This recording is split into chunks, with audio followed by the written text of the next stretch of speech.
Friends, we are at the Revival House, one of the main Kenyan churches in London, and today we are gathered here to celebrate the life of Professor Wangari Maathai. Today you will see a lot of Kenyan friends, and even those people who are very close to Professor Wangari Maathai, the Green Belt movement. We felt in London that it's about time we also showed our support, showed our love for a woman who lived her life selfless for other people, and of course has fought for so many causes that have made us who we are today. And we wear green, we wear belts, we wear kitenges, just to show how much her life has meant to a lot of us women and a lot of us Kenyans and friends of Kenya here in London.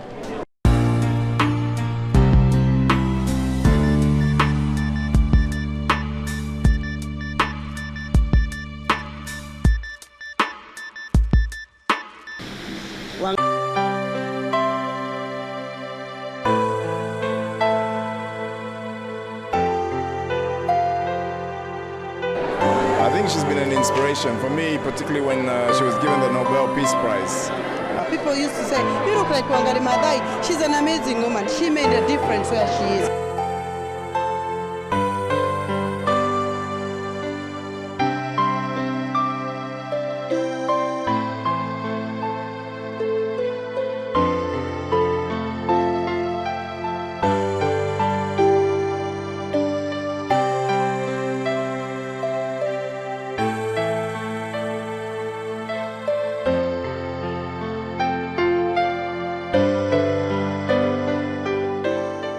Ni shujaa kabisa kuliko mashujaa wengine, mimi nitasema, kwa sababu vile amefanya na vile ameendelea local and internationally, ni shujaa kabisa, kwa sababu si shujaa Kenya peke yake, ni shujaa wa the whole world.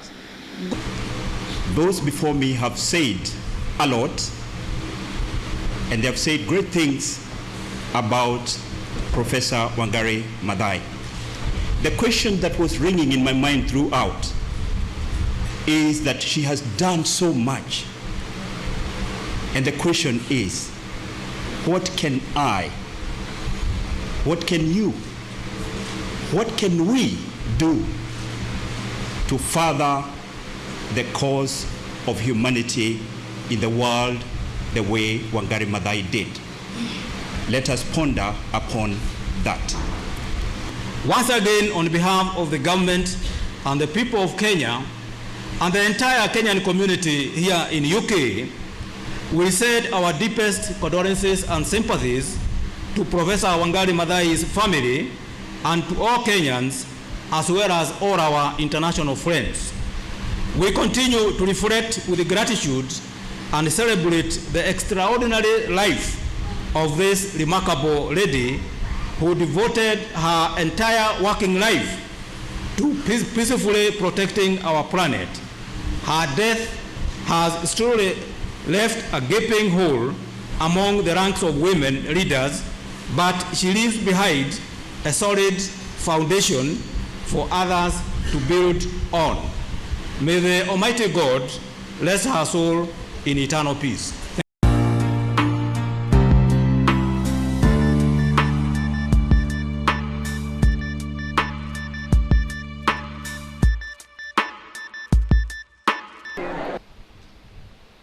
But despite her achievement, she still had a cause she desired to fight for. It looks simple, but a noble cause. That even today we are gathered here. I'm meeting friends here, people I've never met before, because of this great woman who decided to take this. It may look a small cause, but she pursued it with passion. All of us has been given talent. You may say that I am not learned, but planting trees did not need education. Some of you have been called maybe to alleviate poverty in different ways in Africa or in other parts of the world. But it doesn't take education to do it. It takes passion.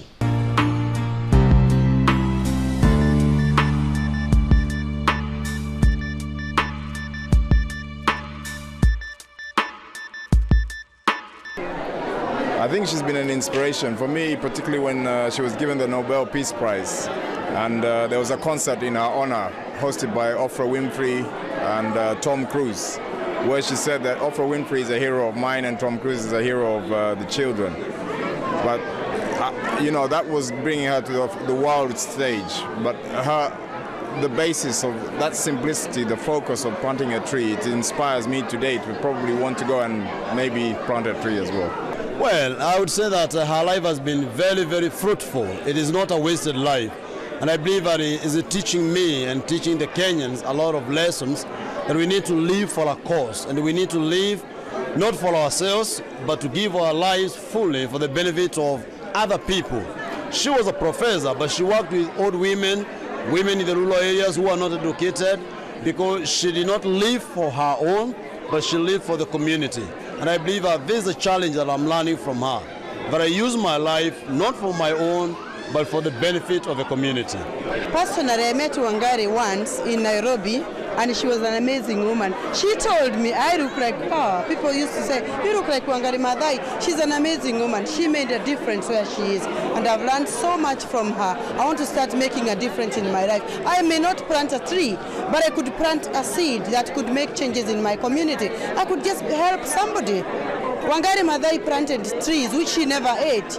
It's not a must we plant seeds that we should eat. We should plant seeds for other people to eat. And that's what I'm focusing on. She was an amazing woman. I'll miss her. But the seeds she planted will dwell in my heart forever.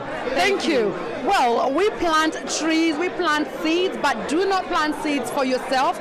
You need to plant seeds for your community. Let other people enjoy the fruits of your labor, because that was the life of Professor Wangari Maathai. So tell us, the life of Wangari Maathai, how has it touched your own life? It has touched me in a way that she's a woman and she's come out to stand out. And that is a challenge to us women. As Pastor Bonnie said today, we need to see what is our vision. What can we do to change? And this is a challenge to me, and I'll take it away with me today. Thank you. Oh, she was a great woman. And I think the last word I can say is we need to get more Wangari Maathai to continue with the work that she has left. Because we cannot let that work just be the end. So more Wangari Maathai need to come up and continue with the work. Why did you feel it was necessary to talk to these people about the passions in their life? I believe that we must emulate those who have gone before us. And one thing that we can emulate from the late Wangari Maathai was that she was a passionate woman. She gave her all. She was there for the people. She fought for a cause, even when there was a great opposition. Don't forget that she was doing this in Africa, where women, as I said, were there to be seen and not to be heard. But despite all this, she persevered and she fought for the welfare of women, and also to safeguard the environment in Kenya. Oh, they have picked up very well, because most of them are really doing it in their own compound. And even if they don't have land, they still go to the public land, that is the schools and any community land, and they plant trees.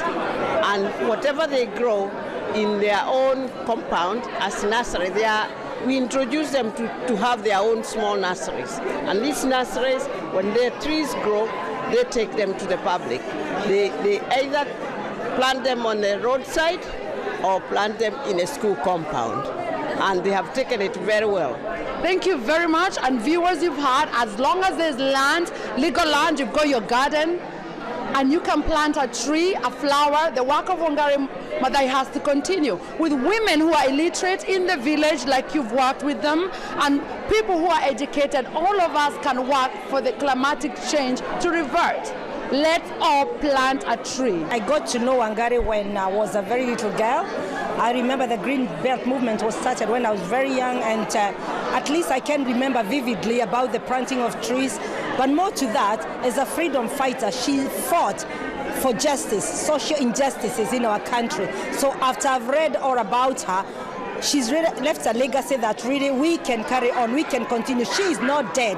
I've learned that really the little impact, the little things that we do can leave an impact in our lives. And it's a real challenge for me that just being a noble woman as she was, as educated as she was, she gave her all. And I felt that really, what have I done for my country? We have all been very, very selfish, thinking about ourselves, but look at that woman. She fought. She did not think about her own village. She thought about the national, the international community, and really it has left a challenge to each one of us, not to see ourselves as women, not to see ourselves as nobodies, but the little things that we start really can bring a big impact in other people's lives. Well, as we've just been hearing, it was Wangari's great desire that the work that she had started would be continued in the lives of many people whom she had affected through the work of the Greenbelt movement. And trees will be planted. Advocacy will carry on throughout the world to promote all the things that she held dear. Not just tree planting, care for the environment, for natural resources, for water. She advocated also on the issues of climate change. She went to many of the COP conferences. She was going to go to Durban if her health had held out, but it didn't. Greenbelt movement will be represented at COP17 in Durban, and the work of Greenbelt movement is going to increase significantly. Without Wangari as our main speaker, if you like, around the world, we will have to look for ways of ensuring that the message continues to be shared across the world. There are many, many people who want to go on supporting in America, in Europe, in Japan, where there's tremendous support for Wangari, in Southeast Asia, in Africa, all around the world. There are people who will want to continue her work, and particularly, obviously, to plant trees.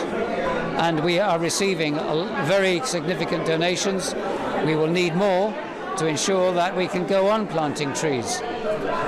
Thank you very much. As you've heard, viewers, Greenbelt movement is going to be stronger because Wangari has left people behind that are well capable to run Greenbelt movement, and of course all the causes she believed in will get support because the passion is there. She planted the passion, the people she worked with and the people she brought into the Greenbelt movement. Trustees like him willing to keep the job going.